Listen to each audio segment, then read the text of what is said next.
The shadow war of World War II was fought not only with steel and fire across the ruined cities, hedgerows, and muddy battlefields of Europe, but within an unceasing, invisible storm of electromagnetic waves that rolled day and night across the continent. Radio, the same revolutionary technology that had once transformed command and control, had by the middle years of the war become perhaps the single most revealing and therefore most dangerous element of modern military operations. Every transmission risked exposure. Every silence could rouse suspicion. The German Reich, acutely aware of this reality, invested enormous resources into signals intelligence. Organizations such as the Funk, Abwehr and the Intercept branches of the Heer, Kriegsmarine, and Luftwaffe constructed a vast, disciplined listening empire. Chain after chain of Y stations stretched from the frozen fjords of Norway to the sun-bleached coasts of the Mediterranean, from the cliffs of Brittany to the forests of Poland. Within these bunkers and huts, operators worked in shifts around the clock, headphones clamped tight, listening not just to messages, but to habits. They learned to recognize the unique fist of individual Morse operators, the rhythm, hesitation, and spacing that could betray a man as surely as a fingerprint. Direction-finding teams rotated loop antennas to fix bearings within kilometers. Traffic analysts logged call signs, frequencies, schedules, message lengths, and urgency levels. Even when encryption held, patterns spoke. A surge of logistics traffic hinted at buildup. A sudden lull suggested concealment.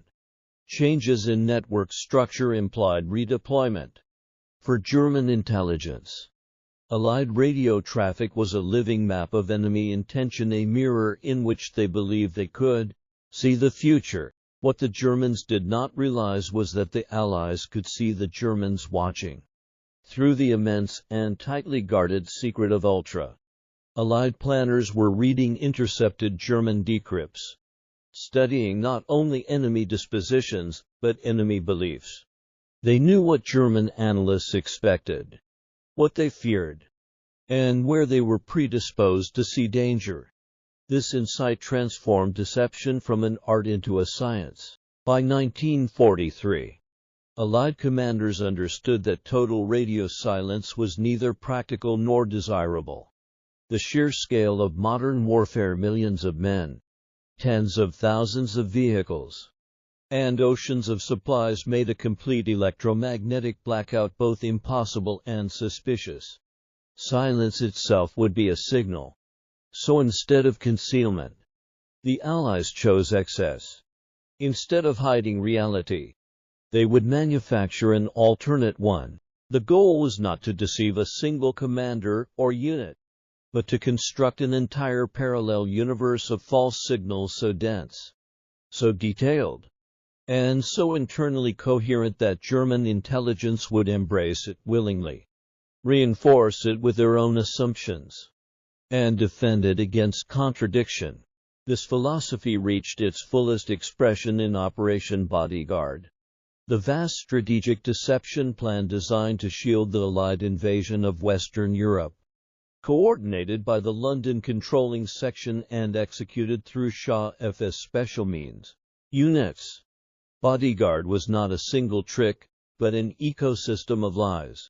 It encompassed false invasions, phantom armies, invented command structures, and fabricated operational rhythms, all synchronized across radio, visual reconnaissance, human intelligence, and diplomacy. At its core lay two monumental subplans: Fortitude North and Fortitude South. Fortitude North aimed to convince the Germans that an Allied invasion of Norway was imminent. Scotland became the stage for this illusion. Fake headquarters appeared. Dummy camps were erected, and controlled radio traffic suggested the presence of the non-existent British Fourth Army. Agents fed rumors of Arctic training and commando raids. Luftwaffe reconnaissance photographed carefully staged installations. The deception worked well enough to immobilize significant German forces in Scandinavia, forces that would never reach France. Fortitude South, however, was deception on an unprecedented scale. Its purpose was to persuade the German High Command that the main Allied blow would fall not in Normandy, but at the Pas-de-Calais, the shortest crossing, the most obvious target, and the one German planners already believed most likely. To make this believable, the Allies created the first United States Army Group, or FUSAG, an entirely fictitious force larger on paper than the actual invasion army. FUSAG was said to consist of more than 30 divisions, including elite airborne and armored formations. Its commander was General George S. Patton, deliberately chosen because German intelligence considered him the Allies' most aggressive and dangerous leader. Patton was kept conspicuously visible in southeastern England, his movements subtly publicized, his presence reinforcing the illusion that wherever he stood was where the decisive blow would fall. The radio deception underpinning Fortitude South was executed with astonishing rigor. Across Kent, Sussex, and East Anglia, a web of concealed transmitters simulated the daily life of an army that did not exist. Operators transmitted around the clock, following authentic Allied procedures with obsessive precision. There were logistical squabbles, medical reports, disciplinary notices, routine weather observations, and endless administrative chatter, the unglamorous noise of a real army preparing for war. Tactical messages added urgency, reconnaissance reports, artillery coordination, movement orders shifting entire corps overnight. Call signs rotated exactly as real units did. Message priorities rose and fell in believable patterns.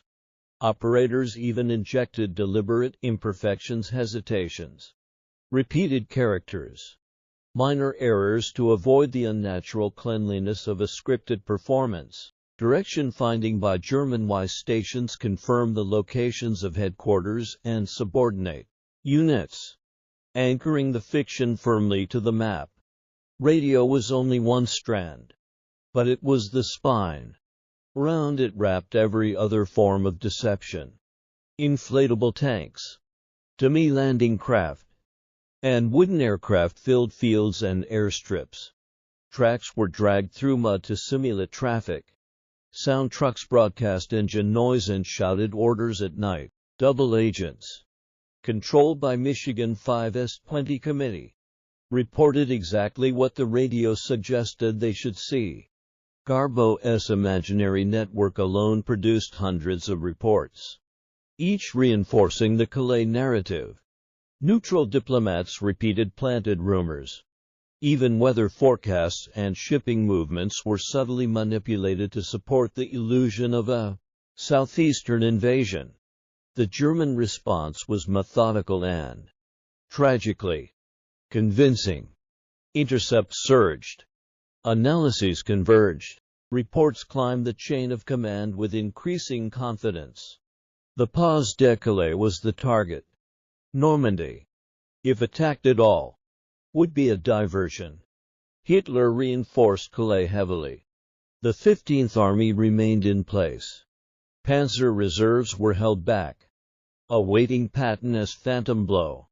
Even after June 6, 1944, when Allied forces stormed the beaches of Normandy, the deception held. German commanders hesitated, convinced a second, larger landing was imminent. Precious days were lost. By the time reality broke through the fog of false signals, the Allies had secured a foothold that could no longer be erased. These methods did not end with Normandy. Tactical radio deception followed Allied armies across Europe. The Ghost Army impersonated entire divisions with a handful of transmitters and speakers, drawing enemy fire onto empty terrain. In the Mediterranean and during Rhine crossings, simulated traffic repeatedly pulled German attention away from real operations. Again and again, the same truth emerged. In modern war, perception shapes reality. Armies move where they believe danger lies. In the end, this shadow war killed no one directly, yet it saved tens of thousands of lives and shortened the conflict by months. The Allies did not win solely because they built more tanks or flew more aircraft, but because they understood that information itself was a battlefield. The most powerful weapon they wielded did not explode, did not fire, and did not leave craters behind. It traveled invisibly through the air, whispering lies so convincing that the enemy organized his defenses around them. Long after the dummy tanks deflated and the false transmissions faded into static, the legacy of this campaign endured as one of the clearest lessons of the 20th century. In total war, the side that controls what the enemy believes often controls the outcome itself.